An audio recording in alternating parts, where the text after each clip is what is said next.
Hi friends, welcome to కోయట్ YouTube Telugu. కోయట్లో నకిలీ దిగుమతి చేసుకున్న మద్యం ఉత్పత్తి చేసి అమ్ముతున్నందుకు ఆసియా ప్రవాసిని అరెస్టు చేశారు. వివరాల్లోకి వెళ్తే, అక్రమ మద్యం తయారీ మరియు వ్యాపారంలో పాల్గొన్న ఆసియా ప్రవాసిపై కైతాన్ దర్యాప్తు విభాగం దర్యాప్తు ప్రారంభించింది.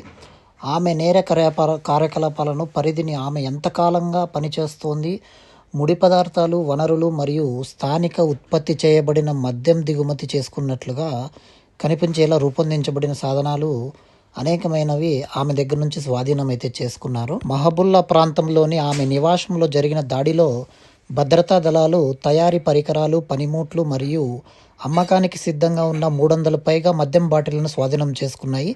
భద్రతా వర్గాల సమాచారం ప్రకారం ఆ ప్రవాసురాలు తన ఇంటిని మద్యం ఉత్పత్తి చేయడానికి మరియు నిల్వ చేయడానికి స్థావరంగా ఉపయోగిస్తున్నట్లుగా, దిగుమతి చేసుకున్న ఉత్పత్తుల ముసుగులో ఆమె మద్యం అమ్ముతున్నారని విశ్వసనీయ సమాచారం అందిన తర్వాత పోలీసులు దర్యాప్తు ప్రారంభించారు.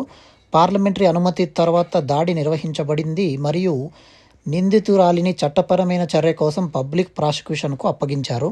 ప్రత్యేక ఆపరేషన్లో Farwaniya security director, backup patrolling సిబ్బంది నిన్న రాత్రి జహరా ప్రాంతంలో స్థానిక మరియు దిగుమతి చేసుకున్న మద్యం రెండింటినీ ప్రచారం చేసినందుకు మరొక ఆసియా ప్రవాసిని అరెస్టు చేశారు.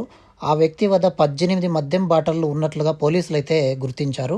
అందలూస్ ప్రాంతంలో గస్తీ నిర్వహిస్తున్న సమయంలో అధికారులు అనుమానాస్పదంగా వాహనాన్ని ఆపారని, దాని డ్రైవర్ పారిపోవడానికి ప్రయత్నించారని భద్రతా వర్గాలు తెలిపాయి.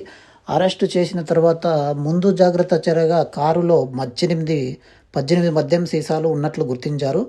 నిందితుడిని పరిపాలన బహిష్కరణకు పంపారు మరియు స్వాధీనం చేసుకున్న మద్యం బాటలను పోలీసులు అయితే స్వాధీనం అయితే చేసుకున్నారు. అక్రమ మద్యం వ్యాపారం మరియు తయారీని ఎదుర్కోవడానికి ప్రజల భద్రతను మరియు కస్టమ్స్ నిబంధనలను కఠినం చేయడానికి కోయట్ చాలా ప్రయత్నాలను అయితే చేస్తుంది. వీడియోకి అయితే లైక్ చేయండి. మరో లేటెస్ట్ వీడియోతో మళ్ళీ కలుద్దాం. స్టే విత్ us కోయట్ యూట్యూబ్ తెలుగు.